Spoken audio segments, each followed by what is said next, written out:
الأجل مولا مولا. اعوذ باللہ من الشیطان الرجیم. بسم اللہ الرحمن الرحیم. الحمد للہ رب العالمین وصلی اللہ علی محمد وآلہ الطیبین الطاہرین ولعنۃ اللہ علی اعدائہم اجمعین من یومنا ھذا الی قیام یوم الدین. رب اشرح لی صدری ویسر لی امری واحلل عقدۃ من لسانی یفقہوا قولی. اما بعد فقد قال سبحانہ تبارک و تعالی فی کتابہ المجید وفرقانہ الحمید وقولہ الحق. بسم اللہ الرحمن الرحیم. ان اللہ لا یغیر ما بقوم حتی یغیروا ما بانفسہم.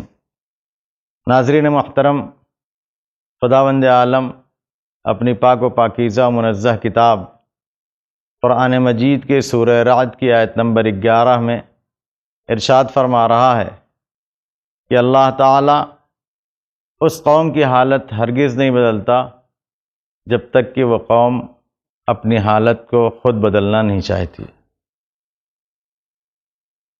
عزیزان محترم، یہ اصول خداوند عالم نے خود قرآن مجید میں بیان کر دیا ہے کہ اگر اپنی حالت کو بدلنا ہے تو خود چاہنا پڑے گا بدلنے کے لیے. اللہ ہر چیز پر قادر ہے، اللہ ہر چیز پر قدرت رکھتا ہے، اور اللہ ہر چیز کے لیے بہتری چاہتا ہے.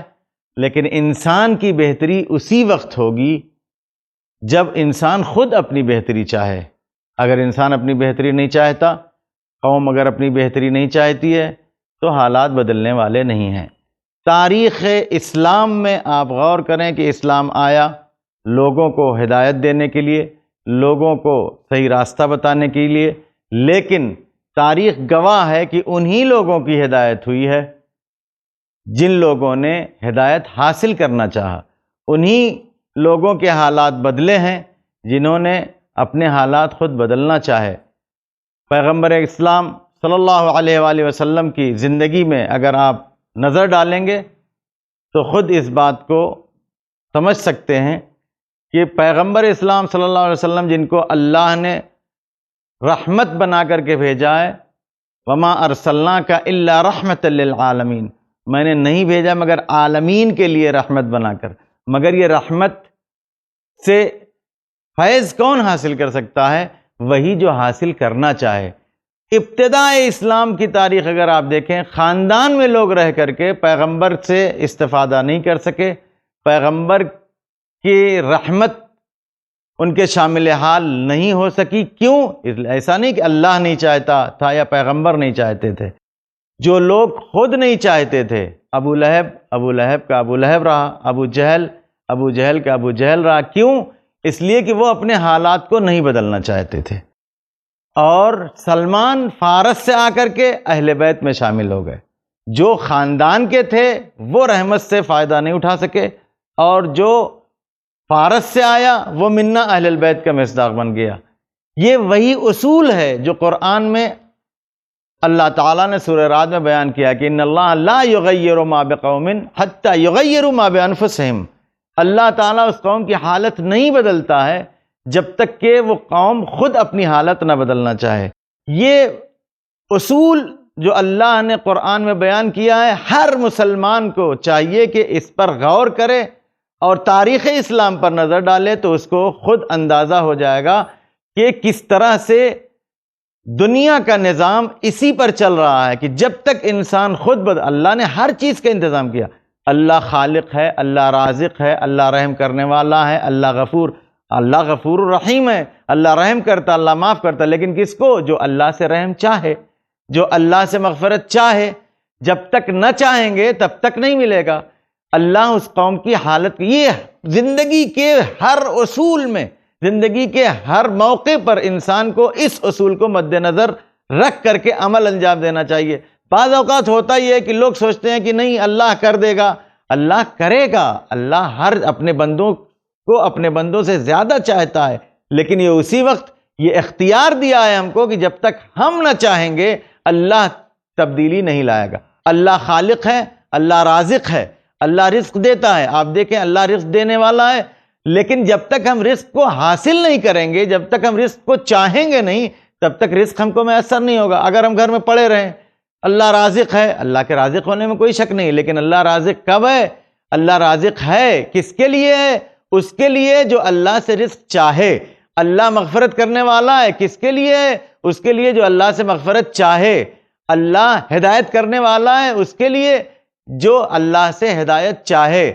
پوری کی پوری قوم اگر چاہتی ہے تو اللہ سے اس کو اپنے حالات کے بدلنے کے لیے یہ ظاہر کرنا پڑے گا کہ ہاں ہم چاہتے ہیں، اور اس کے مطابق عمل کرنا پڑے گا کہ ہم یہ عمل کر کے اپنا ثبوت دیں کہ ہاں ہم یہ چاہتے ہیں۔ وَإِلَّا اللہ نے قرآن میں صاف اعلان کر دیا کہ اس قوم کی حالت نہیں بدلیں گے جو قوم اپنی حالت کو خود بدلنا نہ چاہے۔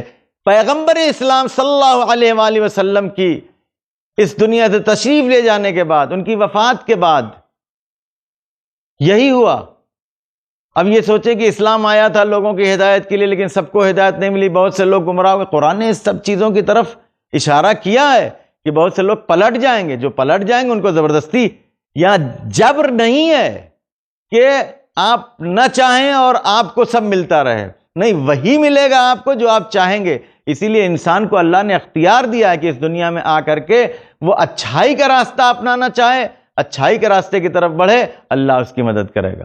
لیکن برائی کے راستے کی طرف اگر جا رہا ہے تو پھر اللہ اس کو اچھائی کے راستے کی طرف لانے کے لیے مدد نہیں کرے گا۔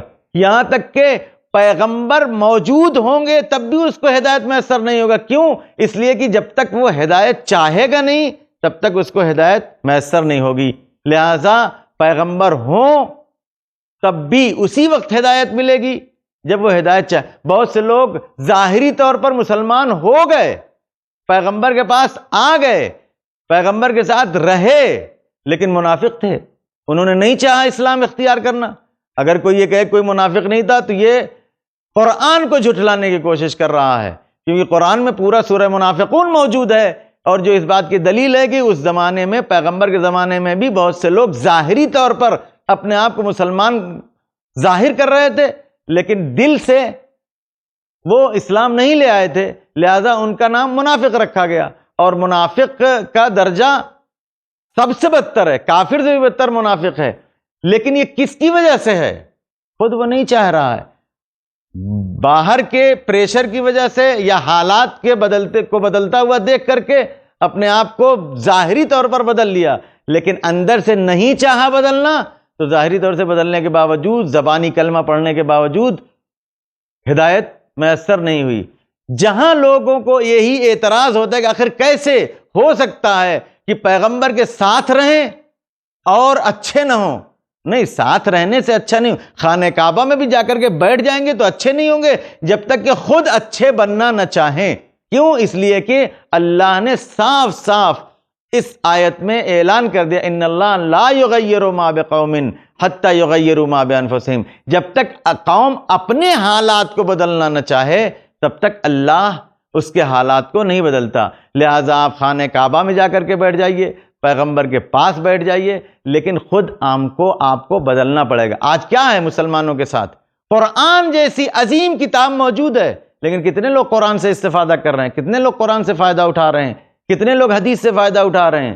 نہیں فائدہ اٹھائیں گے تو ایسا نہیں کہ ہم مسلمان ہیں، ہم قرآن والے ہیں، ہمارے گھر میں قرآن رکھا ہوا ہے، ہم نہ پڑھیں گے تب بھی ہم کو جو ہے وہ قرآن سے فائدہ ہوگا۔ نہیں، جب تک آپ نہیں چاہیں گے، آپ دیکھیں، اٹھائیں، پڑھیں، دیکھیں تو آپ کو اندازہ ہوگا کہ کتنی تبدیلی آپ کے اندر آتی ہے جب آپ چاہتے ہیں۔ یہی سوال بعد وفات پیغمبر بھی لوگوں کا ہوتا ہے کہ آخر یہ کیسے ہو سکتا ہے؟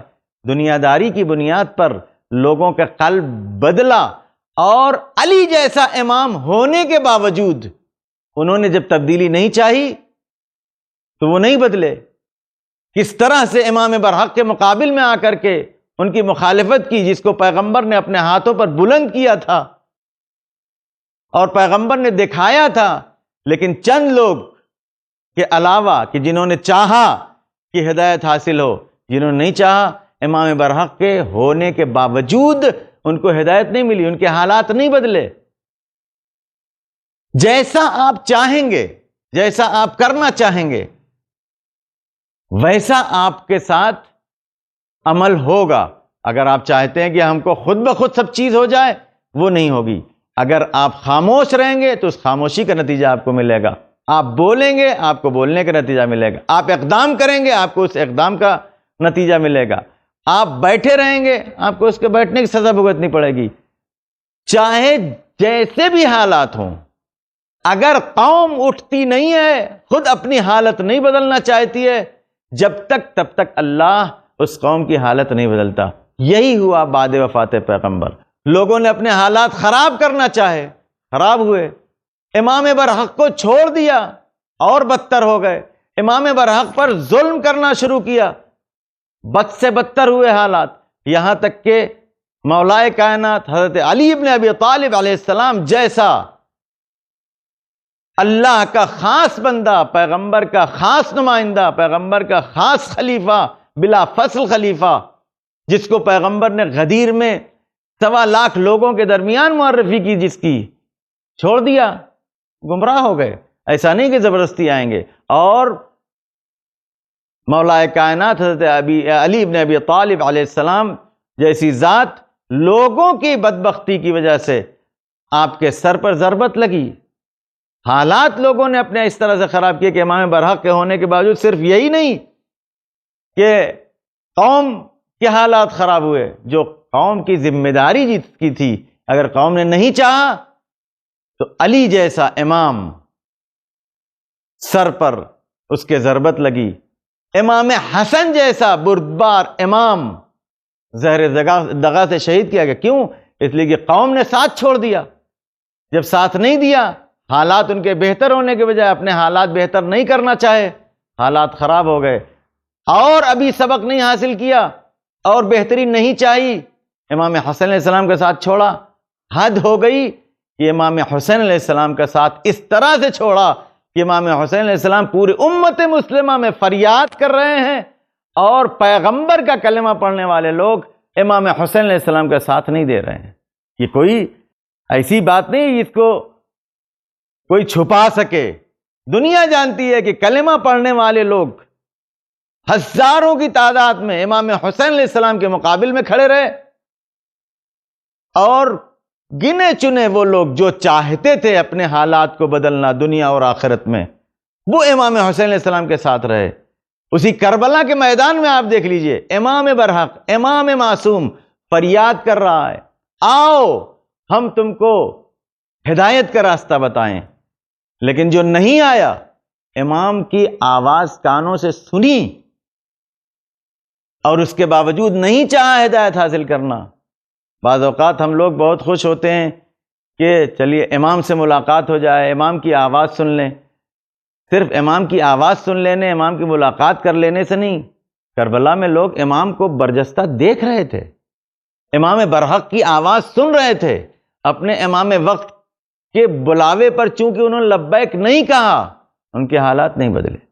لیکن اللہ کا کرم یہ ہے کہ اگر آپ چاہیں تو جتنی بھی پستی میں ہوں، اگر آپ بدلنا چاہتے ہیں تو اللہ مدد کرے گا، اللہ مدد کرے گا. اور اسی کربلا میں لوگوں نے دیکھا، امام فریاد کرتے رہے.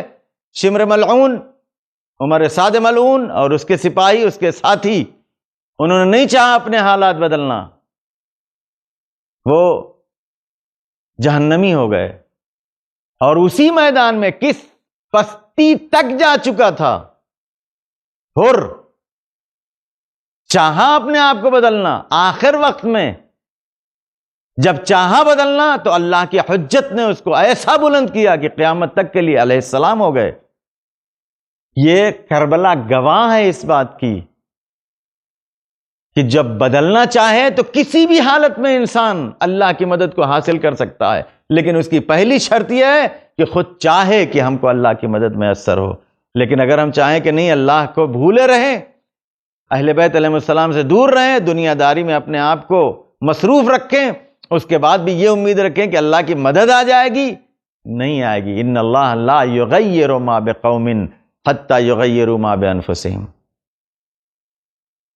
آج آپ کربلا کے واقعات پر جب نظر ڈالیں گے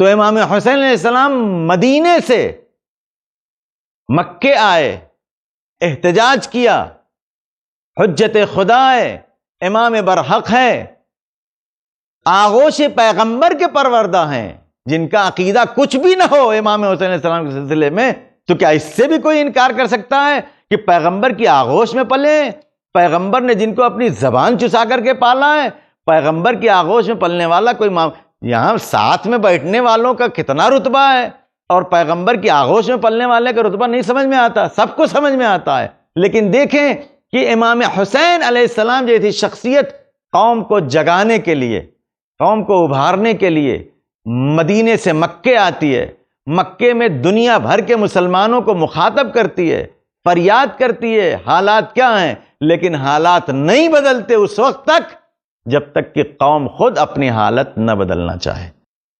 اگر یہ ہم انتظار میں ہیں کہ کوئی معجزہ ہو جائے گا اور خود سے ہو جائے گا ہمارے نہ چاہنے کے باوجود، معجزے پر دنیا نہیں ٹکی ہے۔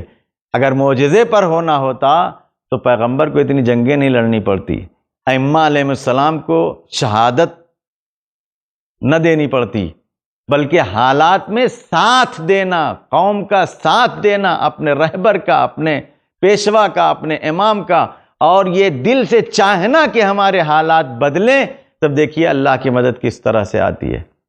آپ غور فرمائیں کہ جب کوفے والوں نے یہ چاہا کہ ہمیں کوئی رہبری کرے، اور 18,000 خطوط امام حسین علیہ السلام کو مکے تک وصول ہوئے، تو اتنے خراب حالات ہونے کے باوجود اللہ کا نمائندہ امام برحق، امام معصوم، اپنے حج کو عمرے میں بدل کر کے کوفے کی طرف روانہ ہوتا ہے۔ کیوں؟ اس لیے کہ ان لوگوں نے فریاد کی ہے، انہوں نے اپنے حالات بدلنے کے لیے درخواست کی ہے، انہوں نے چاہا ہے کہ ان کی طرف آ کر کے ہدایت کریں، اور امام حسین علیہ السلام حج کو عمرے میں تبدیل کر کے، اس میں ایک وجہ یہ بھی ہے کہ دشمن اور ظالم کعبے کی حرمت کو پامال کرنا چاہ رہا تھا، امام حسین علیہ السلام کو مکے میں شہید کر کے امام حسین علیہ السلام نے اپنا ارادہ کوفے کی جانب جانے کا کیا۔ عزیزان محترم، جس وقت امام حسین علیہ السلام نے ارادہ کیا کوفے جانے کا، تو اب اس کے پہلے اپنے بھائی، اپنے چچیرے بھائی جناب مسلم ابن عقیل کو اپنا سفیر بنا کر کے بھیجا۔ کیوں؟ اس لیے کہ کوفے والوں نے یہ ظاہر کیا تھا کہ ہم بدلنا چاہتے ہیں، ہم کو بدلنا ہے۔ تو اللہ کا اصول یہ ہے کہ وہ قوم جو اپنے آپ کو بدلنا چاہتی ہے، اللہ اس کو بدلنے کے لیے اسباب فراہم کرتا۔ امام حسین جیسا امام معصوم، رہبر برحق، ان کی ہدایت کے لیے آگے بڑھا، اور اپنے شجاع اور فقیہ اور عالم اور دین شناس بھائی جناب مسلم ابن عقیل کو اپنا سفیر بنا کر کے کوفے میں بھیجا۔ اور جب جناب مسلم ابن عقیل کوفے پہنچے ہیں تو 18,000 لوگوں نے جناب مسلم ابن عقیل کی بیعت کی ہے۔ آپ اگر جناب مسلم ابن عقیل علیہ السلام کے مرتبے کو سمجھنا چاہتے ہیں تو بس یہی کافی ہے کہ امام معصوم اور امام برحق نے اپنا نمائندہ اور اپنا سفیر بنا کر کے، امام معصوم کسی معمولی آدمی کو اپنا سفیر بنا کر کے کسی قوم کے سامنے نہیں پیش کرتا ہے، لیکن امام حسین علیہ السلام نے جناب مسلم ابن عقیل کی شخصیت وہ تھی کہ جس کو امام برحق نے اپنا نمائندہ اور اپنا سفیر بنا کر کے کوفے کی جانب روانہ کیا۔ عزیزان محترم، کوفے والوں کی درخواست پر انہوں نے یہ ظاہر کیا کہ ہم اپنے حالات بدلنا چاہتے ہیں، لیکن ظالموں کی مکاری اور عیاری کی بنیاد پر کوفے والے اپنے اس ارادے میں جب نہیں ٹک پائے تو جناب مسلم ابن عقیل کے لیے اسی کوفے میں ایک ایسا موقع بھی آیا کہ جب جناب مسلم ابن عقیل کا کوئی ساتھ دینے والا نہیں تھا۔ یہاں پر اگر آپ غور کریں تو جناب مسلم ابن عقیل کی سیرت بھی ہمارے لیے ایک بہت بڑا نمونہ عمل ہے کہ لاکھ دنیا باطل راستے پر چلی جائے، لیکن اگر ہم حق پر ہیں اور ہم اپنے امام کی مرضی کے مطابق چلنا چاہتے ہیں تو دنیا چاہے جدھر جائے ہم کو حق کی جانب سے اپنے رخ کو نہیں موڑنا ہے۔ سب نے ساتھ چھوڑ دیا جناب مسلم ابن عقیل کا، لیکن ایک جملہ بھی کہیں کوئی بتا سکے تاریخ میں کہ جہاں جناب مسلم ابن عقیل کے کسی ایک جملے سے کہیں یہ ظاہر ہوا ہو کہ کسی طرح کا افسوس ہے، کسی طرح کا پچھتاوا ہے، یا کسی طرح کی لغزش ہے ان کے ارادے میں، ان کے عمل میں؟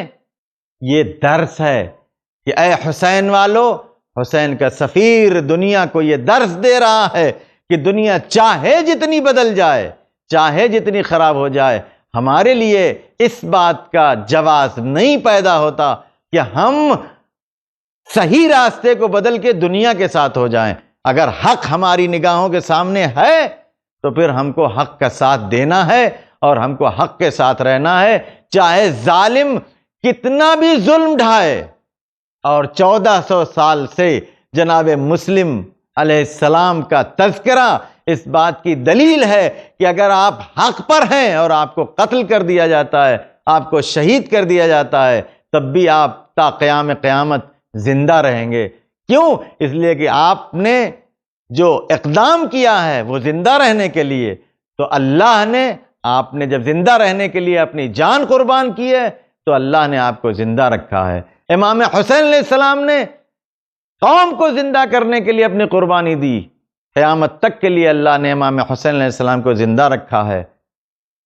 عزیزان محترم، کوفے میں لوگوں نے جب جناب مسلم ابن عقیل کے ساتھ چھوڑ دیا، اور اب ان کا رویہ ایسا ہے جس سے یہ ظاہر ہوتا ہے کہ وہ اپنے حالات بدلنا نہیں چاہتے ہیں، انہوں نے ظلم اور ستم کے سامنے اپنے آپ کو سرنڈر کر دیا، اپنے آپ کو تسلیم کر دیا، تو ظلم و ستم ان کا مقدر بن گیا۔ اور کس کس طرح کے مظالم کوفے میں ہوئے ہیں جناب مسلم ابن عقیل کی شہادت کے بعد۔ آپ ظلم کی انتہا دیکھیں کہاں تک پہنچی ہے۔ آج ہم کو تذکرہ کرنا ہے جناب مسلم ابن عقیل کے ان دو معصوم بچوں کا کہ جن کو جناب مسلم ابن عقیل اپنے ساتھ کوفے لے کر کے آئے تھے۔ جب کوفے کے حالات خراب ہوئے تو جناب مسلم ابن عقیل نے اپنے ان دو بچوں کو قاضی شریح ملعون کے سپرد کیا کہ اگر کوئی قافلہ مدینے جانے والا ہو یا امام حسین علیہ السلام کا قافلہ آ رہا ہے تو ان بچوں کو ان کے سپرد کر دینا۔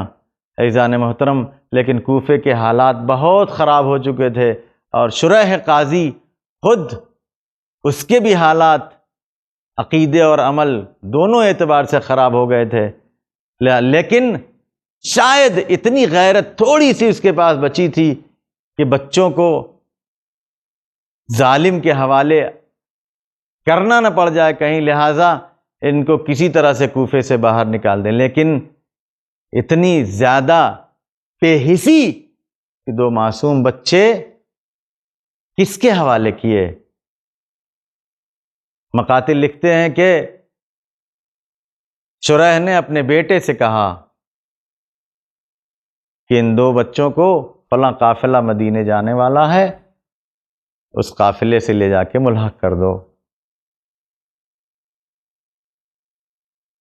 قافلے سے ملحق کرنے کے لیے بچوں کو لے کر کے چلا۔ جب شہر سے باہر آیا تو دیکھا قافلہ دور نکل چکا تھا۔ بے حسی آپ دیکھیں کس حد تک کوفے میں لوگوں کے حس مر چکی تھی کہ چھوٹے چھوٹے دو بچوں کو اس نے اشارے سے بتایا، دیکھو وہ قافلہ جا رہا ہے، تم تیز تیز جاؤ تو اس قافلے سے ملحق ہو جاؤ گے، اور ان کو چھوڑ کر کے چلایا۔ اندھیرا ہو چکا تھا، بچے رات بھر بھٹکتے رہے اور ان کو کوئی راستہ نہیں ملا۔ صبح میں ان کو گرفتار کر لیا گیا اور ان کو زندان میں ڈال دیا گیا۔ ننھے ننھے بچے ہیں، پردیس ہے، جن کے باپ کو شہید کیا جا چکا ہے، ان چھوٹے چھوٹے بچوں کو قید کر دیا گیا۔ عزیزان محترم، یہ دونوں بچے قید خانے میں ہیں۔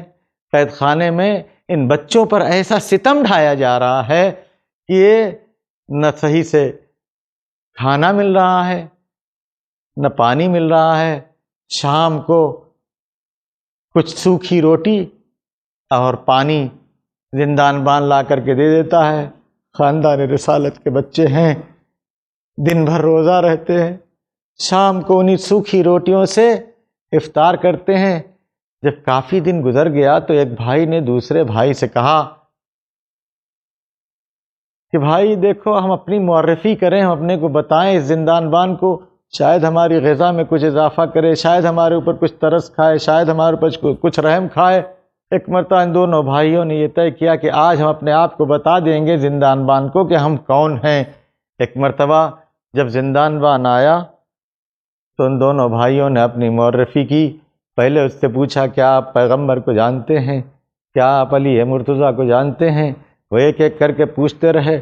زندان بان اچنبھے کے ساتھ پوچھتا رہا، ہاں میں جانتا ہوں، میرے پیغمبر ہیں، میرے امام ہیں، آخر تم یہ کیوں پوچھ رہے ہو؟ کہا مسلم ابن عقیل کو جانتے ہو؟ کہا ہاں جانتا ہوں، امام حسین علیہ السلام کے سفیر ہیں۔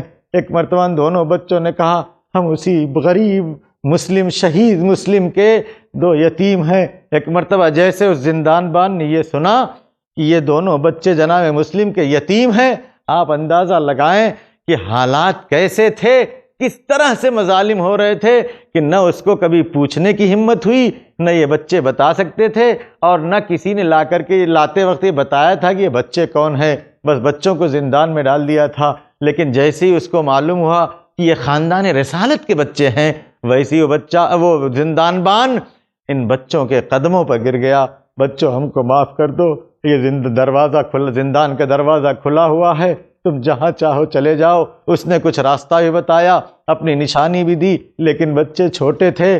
پھر وہی ہوا کہ زندان سے وہ بچے رات کے وقت جو نکلے تو رات بھر کوفے کے گلیوں میں ٹہلتے رہے۔ اس کے پہلے وہ اسی راستہ بھٹکنے کی وجہ سے گرفتار ہوئے تھے۔ اسی وجہ سے وہ بچے جب صبح کا اجالا ہونے لگا تو اب چھپے کہاں، ایک درخت پر دونوں بچے جا کر کے بیٹھ گئے۔ عزیزان محترم، کتابوں میں لکھا ہے کہ اس درخت کے پاس ایک پانی کا کنواں تھا۔ اس کنویں پر ایک کنیز پانی بھرنے کے لیے آئی۔ جب اس نے پانی بھرنے کے لیے اپنی ڈول کو کنویں میں ڈالی تو کنویں میں جو اس کی نظر پڑی ہے تو اس کنویں میں دو چاند جیسے بچوں کا چہرہ اس کو چمکتا ہوا نظر آیا۔ اس نے جب اوپر نظر اٹھا کر کے دیکھی تو کیا دیکھا، دو معصوم بچے سہمے سہمے بیٹھے ہوئے ہیں۔ ایک مرتبہ ان سے پوچھتی ہے آخر آپ کون ہیں؟ اے بچوں آپ کون ہیں؟ وہ بچے ڈرے ہوئے ہیں۔ اس کنیز نے جب بہت ہی نرم لہجے میں دریافت کیا اور یہ ضمانت دی کہ ہم تمہارے لیے کوئی نقصان پہنچانے والے نہیں ہیں، تو ان بچوں نے بتایا کہ ہم مسلم کی یتیم ہیں۔ وہ کنیز جانتی تھی کہ اس کی مالکہ دوستدار اہل بیت ہے، لہٰذا اس نے سوچا کہ اگر ہم ان بچوں کو گھر میں لے جائیں گے تو ہماری مالکہ خوش ہو جائے گی۔ ایک مرتبہ ان دونوں بچوں کو جب وہ گھر میں لے گئی اور اس سے کہا بی بی دیکھو ہم تمہارے لیے تحفہ لے آئے ہیں، جب اس نے بتایا تو وہ مومنہ بہت خوش ہوئی۔ لیکن عزیزان محترم، کوفے کے حالات ایسے خراب ہو چکے تھے کہ اہل بیت کے چاہنے والوں کے گھر بھی محفوظ نہیں تھے۔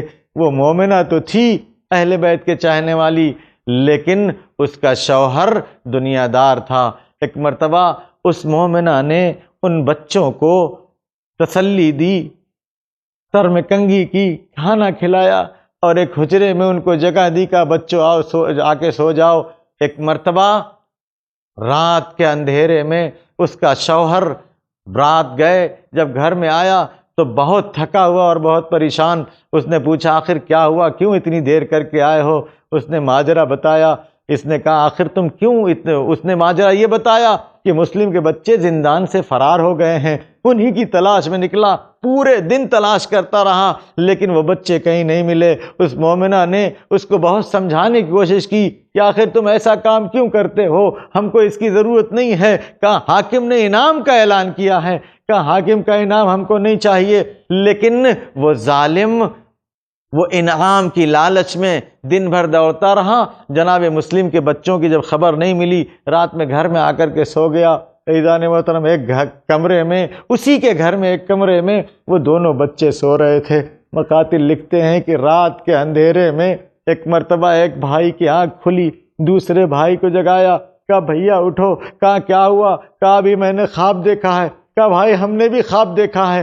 خواب کیا دیکھا ہے؟ کہا بھیا ہم نے یہ دیکھا ہے خواب کہ پیغمبر اکرم ہیں، بابا ان کی خدمت میں ہیں۔ ایک مرتبہ پیغمبر پوچھتے مسلم آخر تم کو کیسے یہ اطمینان ہوا کہ دشمنوں کے بیچ میں تم بچوں کو چھوڑ کر کے چلے آئے؟ خاندان رسالت کے بچے تھے، سمجھ گئے۔ کہا بھیا لگتا یہ ہے کہ اب ہماری شہادت قریب ہے۔ دونوں بچے گلے میں باہیں ڈال کے رونا شروع کرتے ہیں، بچے ہیں رونا شروع کرتے ہیں۔ جیسے ہی رونے کی آواز بلند ہوتی ہے، یہ ملعون اس کی آنکھ کھلتی ہے اور وہ آ کر کے جب کمرے میں دیکھتا ہے دو چھوٹے چھوٹے بچے ہیں، ان سے کہتا ہے تم کون ہو؟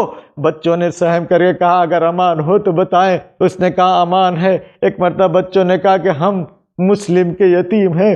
جیسے اس ظالم نے یہ جملہ سنا، اس نے بچوں کو اذیت دینا شروع کی، بچوں کو رسیوں سے باندھ دیا۔ اس کے بعد جب صبح ہوئی تو اپنے غلام اور اپنے بیٹے کو لے کر کے، ان بچوں کو لے کر کے قتل کرنے کے ارادے سے چلا۔ تھوڑی دور جانے کے بعد ایک مرتبہ اپنے غلام سے کہا کہ لے جا کر کے ان کو قتل کر کے ان کا سر میرے سامنے لے آؤ۔ عزیزان محترم، جب وہ غلام لے کے چلا بچوں کو قتل کرنے، راستے میں بچوں نے اس غلام سے جب خطاب کیا اور یہ بتایا کہ ہم مسلم کے یتیم ہیں، تو بچہ تلوار پھینک کر کے فرار، وہ غلام تلوار پھینک کر کے فرار ہو گیا۔ ایک مرتبہ جب اس کو فرار ہوتا ہوا دیکھا، اس نے آواز دی لیکن اس غلام نے نہیں سنا۔ اس نے اپنے بیٹے کو کہا کہ جا کر کے تم قتل کر کے آؤ۔ اس کے بیٹے نے تلوار اٹھائی اور ان بچوں کو لے کر کے نہر فرات کی جانب آگے بڑھا۔ بچوں نے اپنی معرفی کی اور بتایا ہم مسلم کے یتیم ہیں۔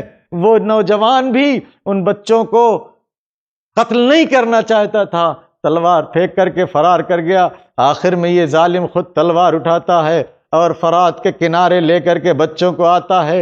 اے ظالم محترم، یہ عجیب منظر ہے کہ جب وہ ظالم بچوں کو قتل کرنا چاہتا ہے تو بڑا بھائی کہتا ہے مجھے پہلے قتل کرو، چھوٹا بھائی کہتا ہے مجھے پہلے قتل کرو۔ عزیزان محترم، بڑے بھائی نے کہا دیکھو مجھے پہلے قتل کرو، اس لیے کہ جب ہم مدینے سے چل رہے تھے تو ماں نے چھوٹے بھائی کا ہاتھ میرے سپرد کیا تھا، اور جب تک میں زندہ ہوں میں نہیں برداشت کر سکتا کہ میری نگاہ کے سامنے میرے بھائی کو قتل کیا جائے۔ ظالم دنیا بھر کے ان بچوں کی فریاد کو بھی نہیں سن رہا تھا اور ان بچوں کو قتل کرنے پر آمادہ تھا۔ ایک مرتبہ ان بچوں نے کہا اچھا ایک کام یہ کرو، اگر تم ہمیں قتل کرنا چاہتے ہو تو قتل مت کرو، تم ہم کو بازار میں لے چل کے بیچ لو، تم ہم کو زندہ حاکم کے پاس لے کے چلو۔ لیکن اس ظالم نے کوئی بچوں کی فریاد نہیں سنی۔ جب کوئی فریاد نہیں سنی تو جانتے بچوں نے کہا اچھا ہم کو 2 رکعت نماز پڑھنے کی اجازت دے دو۔ عزیزان محترم، ان بچوں نے 2 رکعت نماز پڑھنے کی اجازت مانگی۔ اس ظالم نے کہا بچو گے نہیں، پڑھی۔ نماز پڑھنے کے بعد بارگاہ الہی میں دعا کی، یا احکم الحاکمین، اے بہترین حکم کرنے والے میرے ہمارے اور اس کے درمیان میں تو حکم کرنا۔ عزیزان محترم، بچوں کی نماز ختم ہوئی، اتنی دعا کے جملے ادا ہوئے تھے، اس ظالم نے بچوں کے سر کو تن سے جدا کیا، بچوں کے تن کو نہر فرات میں پھینکا، 2 سر لے کر کے دربار عبید اللہ ابن زیاد میں پہنچا۔ عزیزان محترم، مقاتل لکھتے ہیں کہ وہ خوبصورت چہرے جب دربار عبید اللہ ابن زیاد میں پہنچے ہیں، جیسے ہی عبید اللہ ملعون نے ان پھول جیسے بچوں کو دیکھا، کتابیں لکھتی ہیں کہ وہ عبید اللہ اٹھتا تھا اور بیٹھتا تھا، اور ایک مرتبہ اس نے ان بچوں کو دیکھنے کے بعد اس ظالم سے سوال کیا کہ آخر تجھ کو ان معصوم جیسے بچوں کو قتل کرنے میں رحم نہیں آیا؟ ایک مرتبہ اس نے کہا مجھے انعام چاہیے۔ ایک مرتبہ اس عبید اللہ ابن زیاد ملعون کہتا اچھا یہ بتاؤ ان بچوں نے آخر میں کیا کہا تھا تم سے؟ کہا یہ بچے کہہ رہے تھے ہم کو زندہ لے چلو، یہ بچے کہہ رہے تھے ہم کو بازار میں لے چل کے بیچ لو۔ ایک مرتبہ عبید اللہ نے کہا آخر تم ان کو زندہ کیوں نہیں لے آئے؟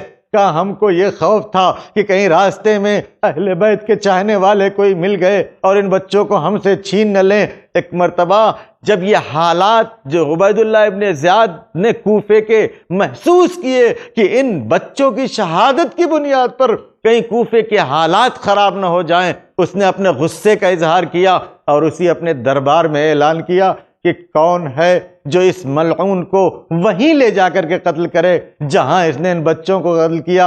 عزیزان محترم، ایک انسان کھڑا ہوا اور اس نے یہ آواز دی، کہا کہ ہم اس ظالم کو لے جا کر کے وہیں پر قتل کریں گے۔ عزیزان محترم، کتابوں میں لکھا ہے کہ جب اس کو وہ لے کر کے چلا ہے تو کوفے کے بچے اس ظالم کو پتھر مار رہے تھے، اور اس شخص نے لے جا کر کے اس ظالم کو اسی نہر فرات کے کنارے وہی قتل کیا۔ عزیزان محترم، میں جناب مسلم کے بچوں کو جناب محمد اور ابراہیم کی خدمت میں یہ عرض کروں گا کہ آقا، آپ لوگوں کی شہادت کے بعد اتنا ہوا کہ اس ظالم کو وہیں اس کے ظلم کی سزا ملی، لیکن ہائے کربلا میں رباب کے دل پر کیا گزر رہی ہوگی؟ 6 مہینے کے اصغر کو تیشوبہ تیر کا نشانہ بنانے کے باوجود ظلم کرتا ہوا شمر اسی کربلا میں ہے، رباب فریاد کر رہی ہے، ہائے میرا اصغر، ہائے میرا ننھا۔ وَسَيَعْلَمُ الَّذِينَ ظَلَمُوا أَيَّ مُنقَلِبٍ يَنقَلِبُونَ اِنَّا لِلَّهِ وَإِنَّا إِلَيْهِ رَاجِعُونَ رضا بقضائه وتسلیما لأمره۔ اللهم صل على محمد وآل محمد وعجل فرجهم